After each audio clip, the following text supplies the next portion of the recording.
पेटरे लागिला मुह कहार लगी ना कबंधर अद्भुत भाव ये हूँ भगवान लीला अद्भुत लीला पेटरे आसी मुह लगी जाइला किंतु भगवान को पाइबापी स्वप्न थिला जो अभिशाप आसी जाए से आशीर्वाद पाखे पाखे थाए भगवान पोड़ी दे सारा पर से दिव्य रूप हो जाइए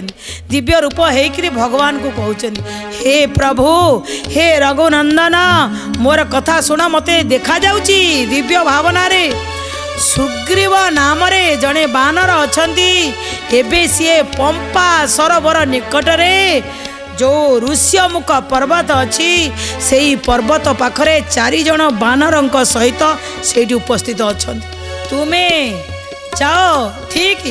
मातंग ऋषि आश्रम रे प्रवेश कर आ मोठू शुण से सुग्रीव सहित बंधुता करिवो कले काई ना सम भावना थिबा लोकंक सहित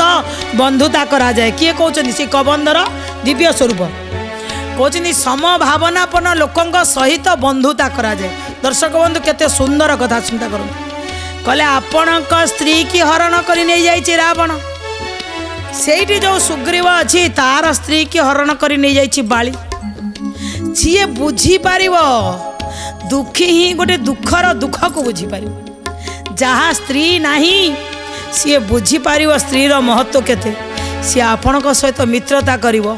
आउ केबे सी छल करिवो नै आउ सुग्रीव किछि भी कोनोसी जगह को भी सी जाई पारिबो ता पाखरे एतिकी शक्ति अछि आउ सीतांकर संधान सीए दे पारिबो माँ सीता को पाइबा पई संपूर्ण भाव सुग्रीव ही आपण को सहयोग करिवे प्रभु आपण जानतु कहीकि से बंध चली गले प्रभु तांका कथा को विश्वास कले कले निश्चित रूपे ये दिव्य आत्मा जहाँ कहले आमे चल जीवा जाई पहुँची गले मतंग ऋषि आश्रम पाखापाखि जोठी माँ सबरी थिले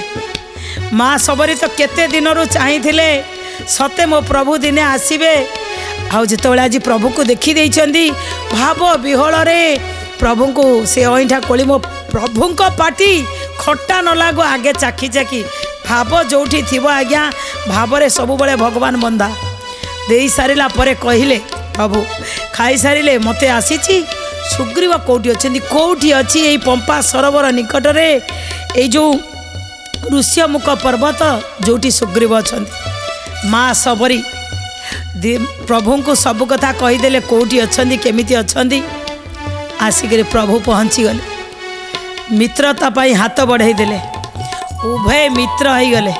मित्र हवापाई तो दर्शक बंधु आम जानी केमिति मित्र हेले बालिकी केमिति दमन कले बालिकी दमन कर सारा पर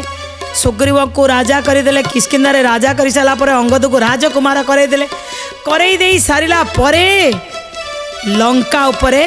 आक्रमण करिया को बाहरिले आउ लंका रे मध्य आक्रमण करी विजय प्राप्त कले विजय प्राप्त करी सारी जेतबले नेइकिरी गले फेरिबे आमे अयोध्या को भगवान मध्य सांगरे कले सुग्रीव को सांगरे नहीं कि जीवी सखा मोर मित्र मोर बंधु नहीं कि जाइछन्ति जेतबले निजर बंधुर परिचय देइछन्ति ये होउछन्ति मोर सखा यांको पाई मोर धर्म पत्नी बा मु जो माँ सीते को यांको सहजगरे आनिक आसिली सब गुरु मान को कहते समस्त को कहते ये होउछन्ति मोर सखा ये कह जाइए दर्शक बंधु भगवान मध्य से सुग्रीव को सखा कहीं मानिले ना जहाँ भितरे धर्म भावना थिबो जे धर्मीय रास्ता रे चली थे सी जे कौनसी स्थिति रे थांतु सी जो परिस्थिति रे थांतु भगवान सबले भक्त को श्रेष्ठ दे था।